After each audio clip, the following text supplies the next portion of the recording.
guys, I hope you like seamless patterns as much as I do. Creating seamless patterns in Photoshop requires some skills and takes time. I simplified this process for myself. I wrote 10 cool actions which helped me to create endless designs, and I'm happy to share them with you. So I made a short video in which I will explain how to load these actions and how to use them. First, we need to open our work file template or create a new document 3000 by 3000 pixels. And if the Actions palette is not visible, go to Windows and click Actions in the drop-down. In the top right corner of the Actions palette, click on the small box containing an upside-down triangle and 4 horizontal lines. And from the drop-down menu, select Load Actions.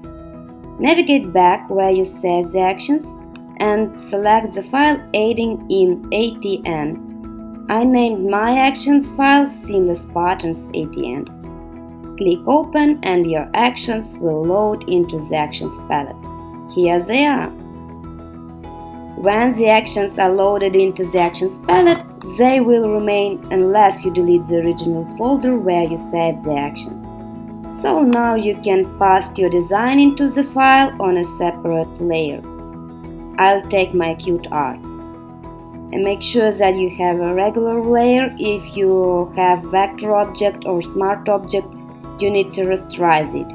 You can select the layer in there and the right click and choose rasterize layer like me, or choose the layer menu and go to rasterize layer. Select Seamless Pattern Action Set and click on the arrow to open it. Choose your design in the layer panel. Select one of 10 actions in Actions panel and just click play. You're done. But I want to show you some more possibilities. And objects allocated in different layers and they cut off on the edge of artboards.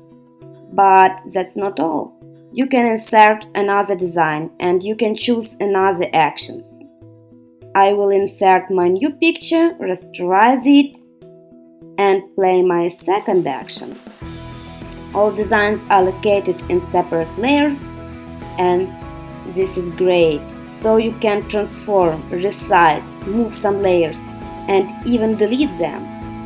But don't touch the designs near the edge of the artboard. And we can also add some new illustrations, but make sure that they don't go below the artboard. I can fill the bottom layer with the color I wish, and I can save the result in the desired format. That's all. Experiment, create amazing beautiful patterns. I hope you like this video, and I hope that these actions will be excellent helpers for you and will help you to work more quickly and conveniently. Bye bye!